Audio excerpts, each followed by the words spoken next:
Alors nous reprenons la suite. Et voici, nous voyons avec nos propres yeux plusieurs fois que déjà le cœur de l'homme sait quelle est son obligation.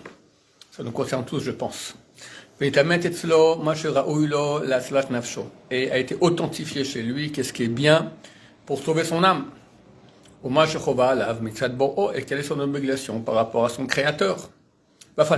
Et néanmoins, il abandonne. Pas par manque de la connaissance de l'obligation qu'il y a de faire cette chose-là.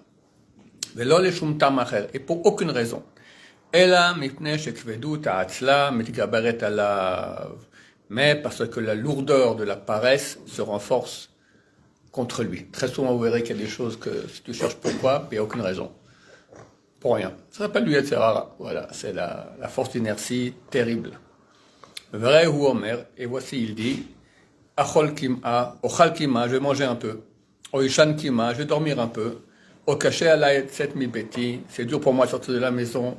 Pachatet Kutonti Echachai Bashen, c'est un verset qui prie ici de façon allégorique, c'est écrit dans le Shirachirim, j'ai enlevé ma robe de chambre, comment je vais la remettre.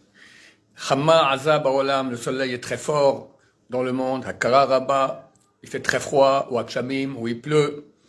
Vechol Shar Amtelaot, et les toutes sortes de bonnes raisons, entre guillemets. Vehatoanot, et les Toanot, les arguments. Asher pi ha'atselim male mehem, dont la bouche des paresseux est remplie. On trouve toujours des bonnes raisons pour ne pas faire ce qu'on doit faire. Ben, Rabbin, des fois, on est invité, je sais pas, à un mariage, par exemple. Alors, si c'est des gens que tu es proche, tu dois y aller. Quand c'est des gens qui sont vraiment pas proches, bon, alors, tant pis, on n'y va pas. Et des fois, c'est border.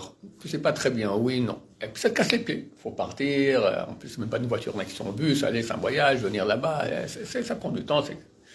Un rabbin, pour être certain qu'il faisait les bons choix, et qu'il n'était pas influencé par les arguments de la paresse, il allait jusqu'à la salle de mariage. Et là-bas, en bas, il décidait, bon, maintenant, j'y suis. Est-ce que c'est oui, des gens que je suis proche suffisamment ou pas? Si c'est pas, il rentrait directement sans aller au mariage. Sinon, il rentrait quand même. Pour qu'il ait une vue des choses qui sont authentiques et pas influencées grandement par la paresse, par notre grande paresse. Au benkach ou benkach, à Torah munachat. Donc, tous les arguments dont la bouche des paresseux est pleine. Et benkach ou benkach, et ainsi, à Torah munachat, la Torah est abandonnée. Vavoda mevutelet, le service de Dieu, il est annulé. Vadam ozev et bor'o, et l'homme quitte son créateur. Uma sheshomo omer, c'est ce que dit le roi Salomon, ba'atzaltaim imach hamekare. Par la paresse, va s'effondrer le plafond. B'shuflut hayadayim iglof habayit. Et par la faiblesse des mains, c'est aussi par la paresse, iglof habayit, il y aura des glosses, des gouttes qui tombent. Bon, à l'époque, il n'y avait pas des matériaux de bâtiment aussi bons qu'aujourd'hui. Donc, si on ne s'occupait pas, au bout d'un moment, le plafond commençait à s'effondrer. Il y avait des trous dans le plafond et il y a de l'eau qui rentre dans la maison. Voulam, néanmoins. Imtishal ekpi ha'atzel. Si tu poses la question à la bouche du paresseux. Evolecha bemamarim rabim. T'amènera beaucoup de paroles, des citations, Mimamare Chachamim, des paroles des sages, Mikraot, Minaktuvim, et des versets, des écrits, Ve'ataanot, Minasechel, et des raisonnements de l'esprit, Achar Kulam Yorulo, les Fidato, qui tous lui montreront, d'après son opinion, Hameshubeshet, tordu, laquelle alave, ou la Necho Bemuchat Atlato, d'alléger sur lui la charge et de le laisser dans son repos de paresse. Et lui ne voit pas que ces arguments-là, et les raisons qu'il amène, il ne voit pas que toutes ces raisons qu'il amène ne proviennent pas, on aurait dû dire, et là encore, il ne voit pas que ces raisons-là ne proviennent pas, faudrait dire ici, ne proviennent pas de son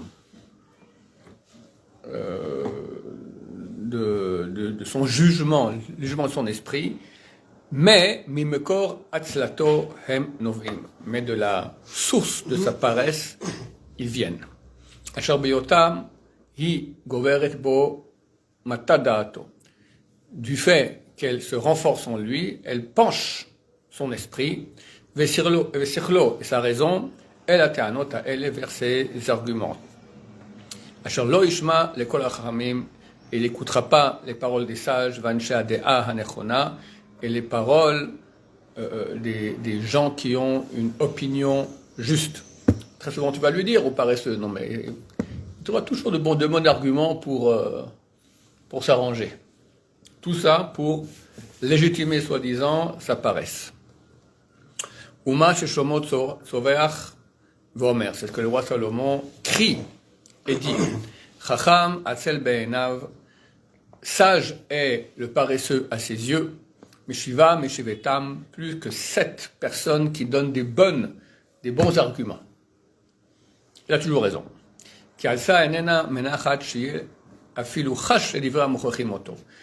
sa paresse fait en sorte qu'il ne va même pas prendre en considération, pas de réfléchir aux paroles de ceux qui viennent le corriger.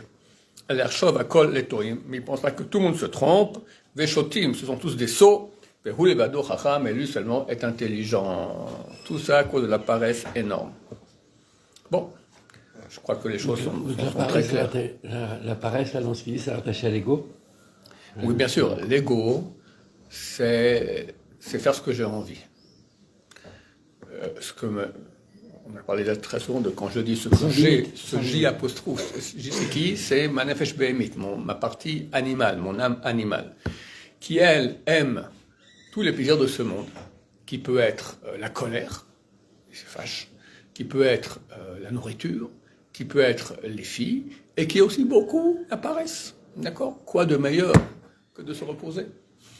Comme je dis, je répète, le cliché de l'occidental moyen, du paradis, ça commence par un hamac, par un endroit où on bosse, d'accord? Le cliché dans le monde de la Torah du paradis, c'est un stade avec une Gemara dessus. C'est pas tellement non plus attirant au niveau du corps, tu comprends? Mais c'est ça. C'est marqué que les tzadikim, ils sont pas en repos, ni dans l'Olam Hazé, ni dans l'Olam Haba. La nuance qu'ici, ils sont pas en repos avec des efforts, alors que dans l'Olam Haba, ils avancent sans effort, d'accord? Mais le repos à rien faire, enfin niente, comme on dit, d'accord, en bon français, ça n'existe pas. Ça fait partie de l'âme animale. Il y a quand même un petit peu besoin, de temps à autre. Il y a besoin, bien sûr, ce qu'il y a besoin. Et comment qu'il y a besoin? Mais ce qu'il faut. C'est phénoménal. Et, le Rav Eliashiv, quand il a vu qu'il était très vieux, il est mort à l'âge de 106 ans, je sais pas, donc ils ont mis une caméra chez lui. Lui, il dormait, je sais pas, 4 heures par nuit, quelque chose comme ça. Mais dès que le réveil sonnait, pas comme moi personnellement, d'accord, d'abord pendant 5 minutes, je suis dans le lit un peu par-ci, un peu par-là, après je me mets en position assise, je reste un peu, après je me lève. Comme une bombe, d'accord, comme un ressort. Ping, terminé, voilà. C'est une puissance. Le matin, chacun peut voir à quel point il est paresseux. T'as une lourdeur, voilà. Puis toutes sortes de calculs. Combien de fois dans ma vie je fais des calculs que je pourrais faire un petit rabais pour arriver, d'accord, pour gagner encore 2 minutes dans le lit. Là. C'est phénoménal, là, tu vois à quel point c'est fort. C'est pour tout, comme je l'ai dit hier, tout ce qu'il y a. Faire une bracha. Rabbeinu Hari, il a dit qu'il arrivait à Rabbeinu, donc il arrivait à toute la Kabbalah, il a dit qu'il arrivait à ces niveaux à cause de 2 choses. Un, la joie de la mitzvah, et un, l'investissement qu'il faisait dans les brachot. C'est quoi? Ça prend, une bracha peut prendre 1 seconde, ou si tu fais plus lentement, allez, 2 secondes et demie. D'accord? Tu verras que peu de monde. Ce que je dis maintenant à Rabbeinu Hari, tout le monde le sait. D'accord? Est-ce que les gens changent? Non, parce qu'on est trop paresseux pour faire une bracha, un effort qui va durer 2 secondes et demie. C'est trop dur. On le fait en 1 seconde. Et des fois en moins. D'accord? Allez, c'est la bracha, elle est valable. Mais pensez Baruch, Ata Hashem, pensez les noms de Adonakol, Ayavoveye, Shivavaya Adonot, Elokeon Takvar, Melech Haolam, Shakol, Nia Bidvaro. Allez, combien de temps ça prend? 4 secondes. D'accord? Les gens sont paresseux. C'est de la paresse. Dans tout. Je dis, c'est l'ennemi public numéro 1. Il faut s'en rendre compte. Parce qu'on ne se rend pas compte de ça. Voilà, on avance. Vehine, et voici, Teda, sache, que c'est une loi générale qui a été expérimentée dans le travail de l'ascétisme. Donc, quelqu'un qui veut s'éloigner des plaisirs terrestres. Chez Kol Kula Tzricha Bdika, que chaque Kula, c'est alléger une loi. D'accord? Doit être vérifié.